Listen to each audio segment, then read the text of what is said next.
Hello and welcome to Hope for the Holidays. I'm Ruben Wright. I'm a Donor Family Services Coordinator here at We Are Sharing Hope.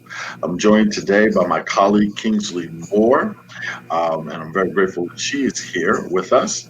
And we have a very special donor family here to share some specific things, some a little bit about her narrative and how she dealt with the holiday season because we know that the holiday season without your loved one is definitely the most challenging and most difficult times for most families. And so we're very fortunate, very pleased to have Sandy Miller here, and she will share some things that she has learned in her journey to share with you. And especially if this is your first holiday Yes. without your loved one, I think you need to really make sure you get a pad and pen and go ahead and take some notes. I think there's going to be some things that's going to definitely help you as you navigate this very first holiday without your loved one. Anyway, let's welcome Miss Sandy Miller from Anderson, South Carolina. Hey, Sandy. Hey, Ruben. Thanks for having me today. We're so glad that you took time from your busy schedule to be with us and to help other donor families, especially I hope. new to loss. And so could you tell us a little bit about yourself and a little bit about your loved one, and then tell us how long has it been since you experienced your loss? I'd love to. I love any chance I can get to talk about my Patrick. His picture is behind me. And in 1992, at the age of 2.5, he died suddenly of a brain aneurysm.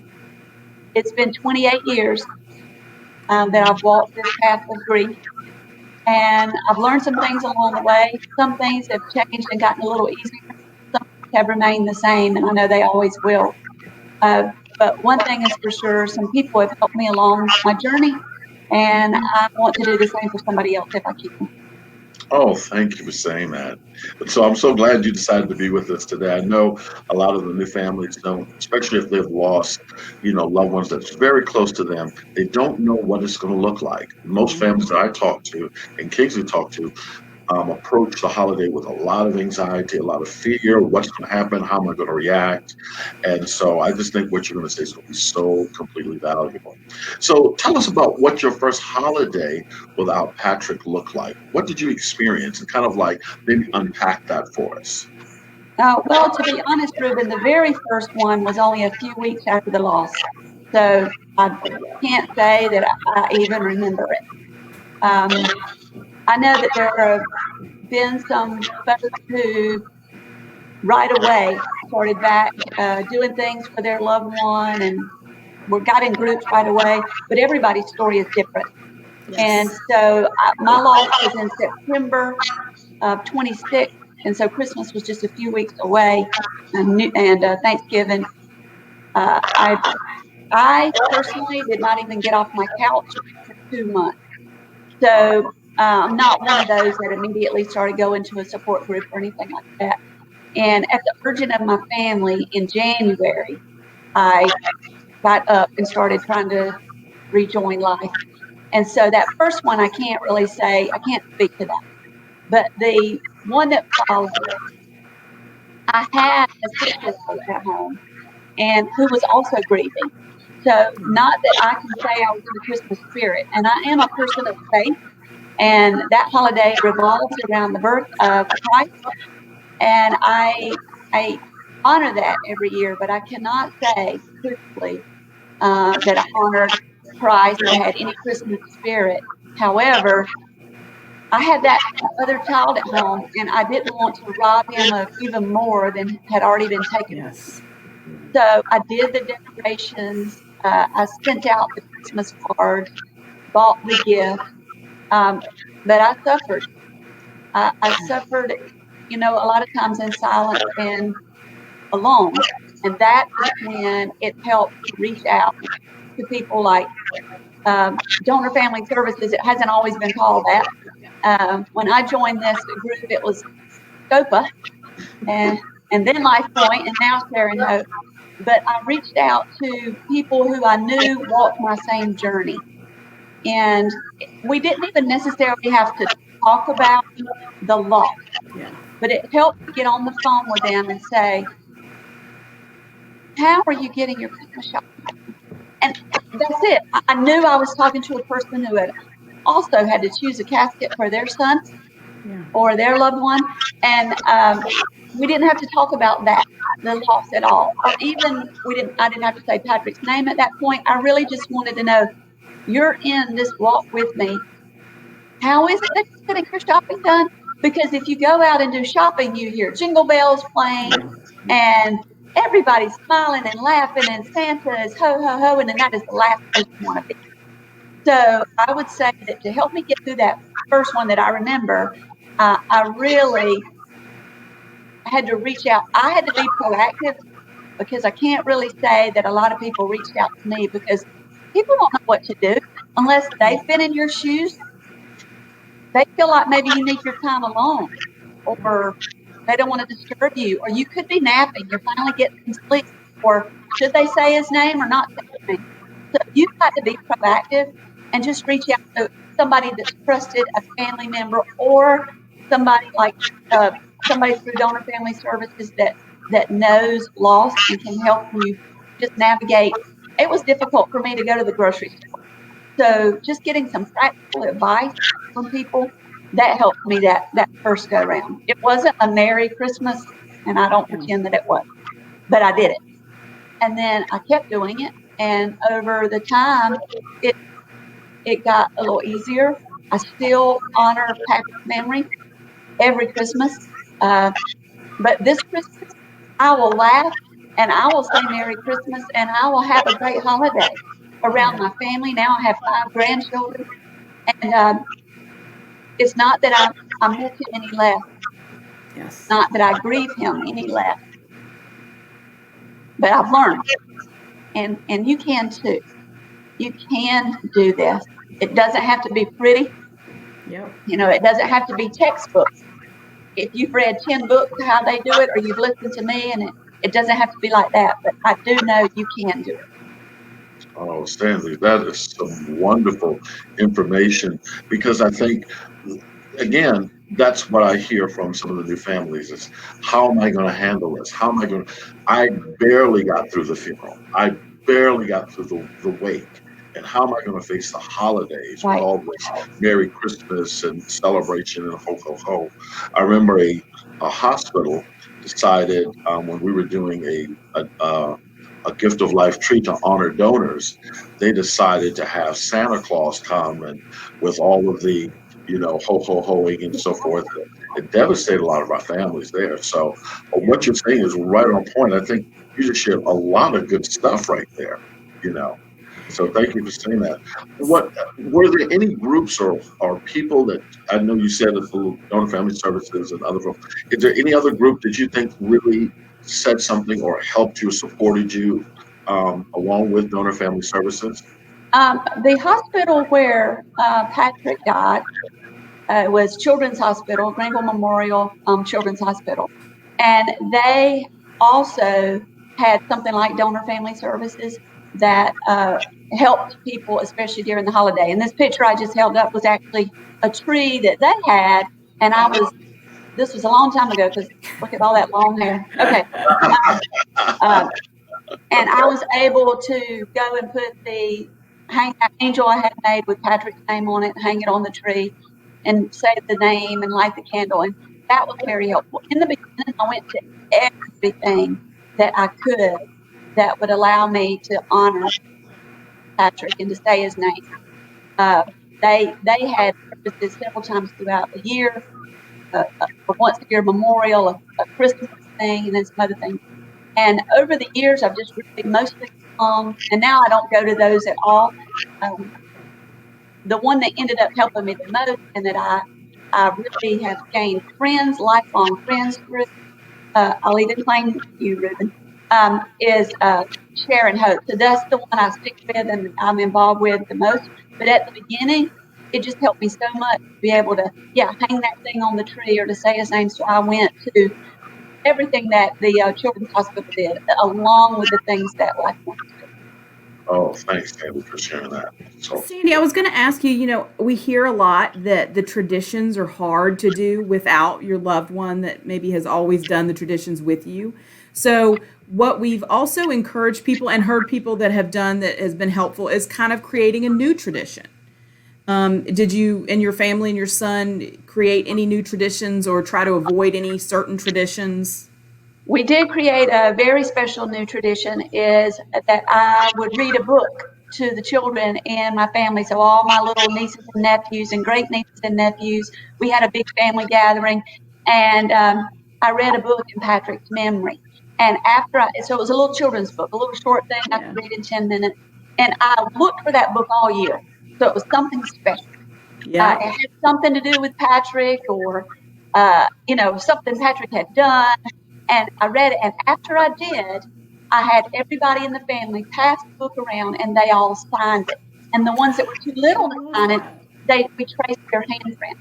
And now I have this huge collection of books that I've read. And unfortunately, I'm one of three girls. And unfortunately, both of my sisters have also lost a son. And so over the years, sometimes I would take a step back from reading one for Patrick and I would read one for my nephew Chad or for my nephew Jamie. And the same thing though, everybody signed it. Sometimes people would put a little note like "We love Patrick," but that is I love going back and looking at those. I have them all together up in my library, and I can look at them anytime. I love that tradition. Also, my niece had a book made for me, and it's getting old and tattered now. But memories. Oh, love it. that's And very. so not only are there pictures in here, but at the back it's like a scrapbook.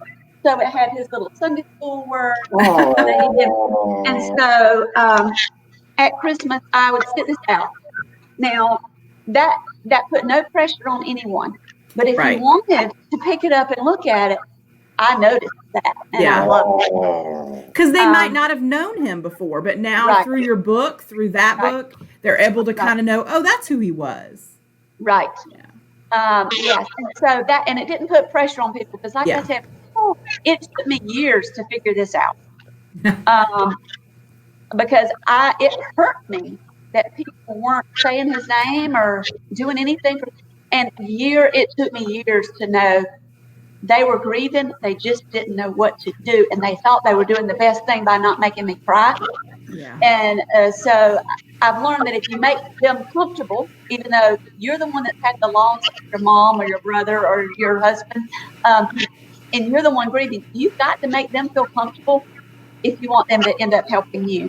So I felt like that made them comfortable. I took the book out and they had the option. It was never even mentioned, Yeah. but it was there. And if they wanted to pick it up, I loved it. If they wanted to and take a look. We also, had other things that we would do sometimes, not just the Christmas holiday or the Thanksgiving holiday, but another holiday that's hard is the person's birthday. Yeah. And we, over the years, did a number of things. One time we planted a tree. And so that way, every year I could go and take a picture. This was a picture of the tree that we planted as a sapling. And Wow. I'm sitting under it there. And so wow. it grew for years. And that's not the only tree we planted in his memory. So what I do caution you, though, I've learned kind of the hard way, is establishing a habit that you feel like you've got to do something every time, because you're just going to make it harder on yourself. Yeah. If one year you've moved away and you can't get back to that tree, and all this guilt comes over you. Okay, you don't want to do that. So I would urge you not to make it so methodical that you've got to do it every year or every birthday or every Christmas. Just if you want to do it and it makes you feel good about your loved one, do it. And if you don't, you still love your loved one. So I would urge that, because I did get myself kind of caught in that, the visiting the grave. Yeah. And then if you miss a day, you feel awful. And that doesn't help. And so we're trying to help yourself doesn't mean you're not grieving your loved one. You have to relieve yourself of that pressure. Exactly. Yeah. Amazing insights for sure, Sandy. So we did send out Christmas cards still, and it was hard to not include him in a family photo. Yeah. So the way we ended up doing that is we would take a photo, and Patrick's picture, this one is behind me right now, we sit in front of that. Gotcha. That's great. Okay? One time, the rocking horse that he's sitting on in this picture, the portrait studio actually ended up giving that to me. Aww. And so it was a treasure. And so when we had our first family photo that we sent out, the rocking horse was in the picture with us. And I just put all of our names, and then I put rocking horse in memory of Patrick. And as it was important for me to have his name out there, I want y'all to remember him, dang it, you know. And so it was important for me to put it. But now, over the years, I have family photos, and I don't mention Patrick.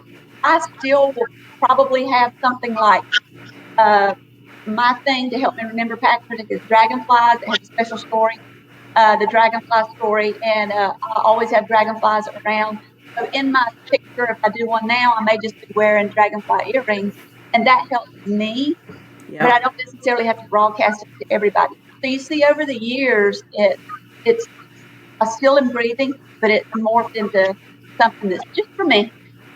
Before it had to be for everybody. Now it's just And I think that's so wonderful, because it's not a right or wrong. You've created your own things that bring joy to you and or that are meaningful to you. I'm so grateful that you were sharing those amazing pearls of wisdom. Exactly. And then there's so much hope, because a lot of families will say, am I ever going to be happy again? Am I ever going to laugh again?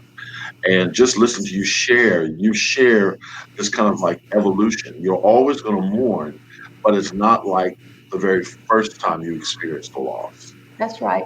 And when it gets brought up, it does kind of put you in a hole a little bit, but over time you can get out of that hole quicker, and you don't get as deep in the hole. Wow. Like last night, I knew we were talking today about Patrick, so I just stood over here in front of this picture and really wept. That I wouldn't have had I not had this thing on my mind today.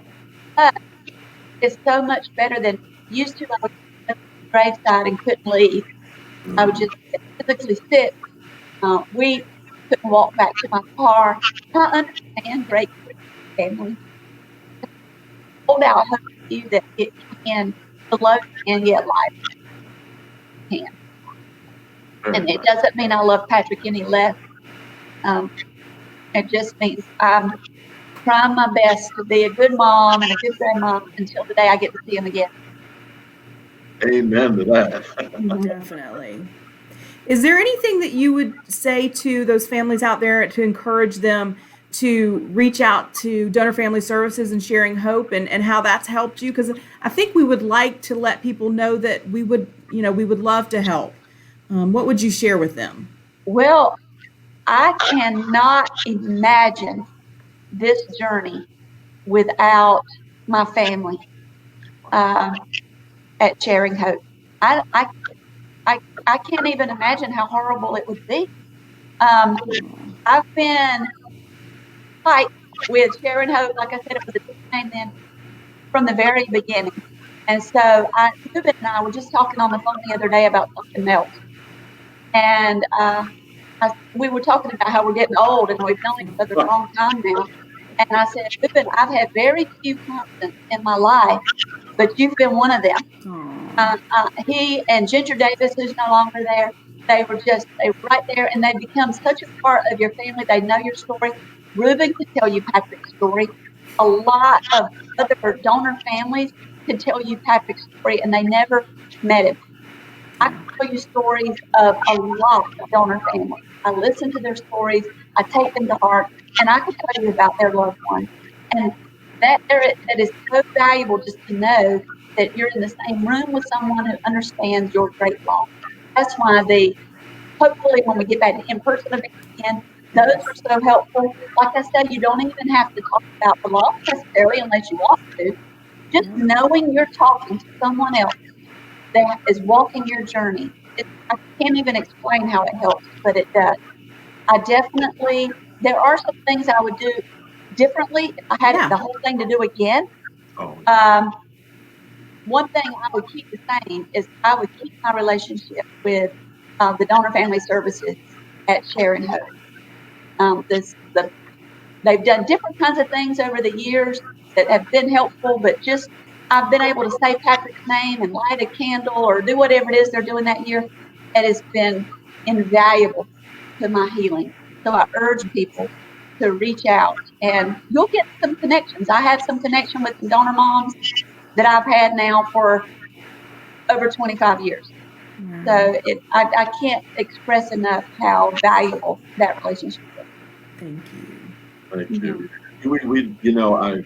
Some of my colleagues will try to remind me what I've always said about a little bit about donor family services, how we create a sacred space for families to connect. And it's supposed to be sacred and it's supposed to be a place where people feel safe and connected.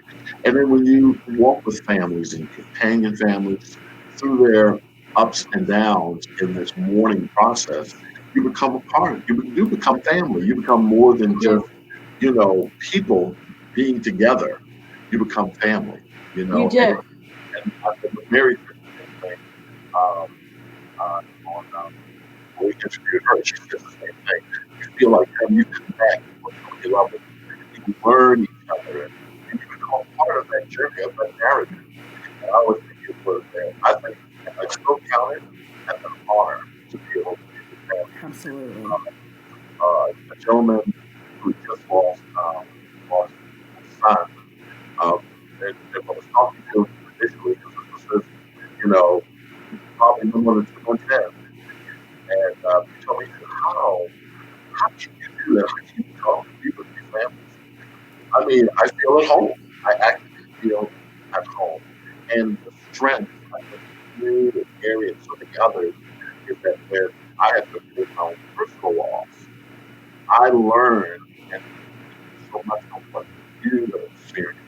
I was able to help navigate some of the roughest places in my life. So I'm here to serve, but serving, you guys are Yes. me as well. One of the wonderful things that you do, Ruben, at every service. Now the services, you've tried different things over the years. I do appreciate that. You're always trying to see how can we make this better. I appreciate that.